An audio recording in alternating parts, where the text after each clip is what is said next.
melati kuntum, tumbuh melata, sayang merebah di pohon cemara.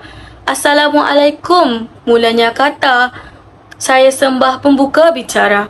Assalamualaikum dan salam sejahtera. Nama diberi Nur Ilia Darwisyah binti Jeffrey Nur bernombor matrik A200392 yang mengambil subjek program berimpak LMCR 1412 Set 1. Sedikit mengenai latar belakang saya. Saya berumur 22 tahun dan dilahirkan di Hospital Tengku Ampuan Rahimah Kelang. Saya menetap di Shah Alam, Selangor. Saya mengambil jurusan sains komputer semasa saya berada di sekolah menengah dan kemudian saya melanjutkan pelajaran saya di Kolej Politek Marabangi KPTM dengan mengambil jurusan Diploma in Entrepreneurship. Kemudian saya meneruskan pelajaran saya di UKM Bangi dengan mengambil jurusan Keusahawanan dan Inovasi. Pengalaman yang saya perolehi sepanjang saya mengambil subjek ini adalah menambah ilmu saya tentang bagaimana untuk membuat satu program di mana tugasan ini menyuruh kami untuk melibatkan diri kami dengan program-program yang berada di UKM ini. Antaranya kami perlu menjadi sebagai urus setia ataupun sebagai peserta. Saya mendapat banyak pengalaman semasa saya menyertai program-program tersebut. Selain itu, saya juga mendapat pengalaman bagaimana untuk membuat sesi temu bual dengan orang yang lebih berpangkat atau lebih tinggi.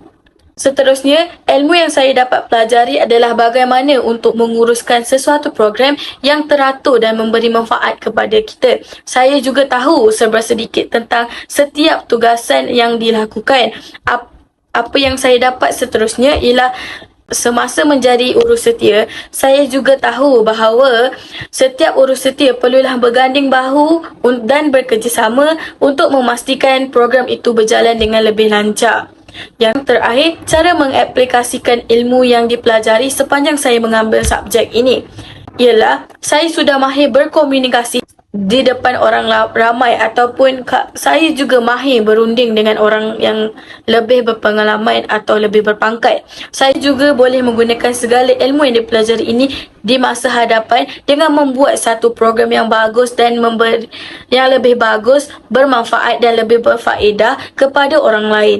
Saya juga akan menggunakan segala pengalaman saya ini dengan menjayakan program yang lebih bermanfaat dan mengambil cakna tentang masalah-masalah yang dihadapi semasa saya menjadi urus setia agar masalah ini tidak berlaku lagi. Akhir kata daripada saya, ilmu yang saya dapati daripada program ini sangat bermanfaat dan bermakna untuk saya serta memberi kesedaran kepada saya. Itu sahaja daripada saya. Sekian, terima kasih.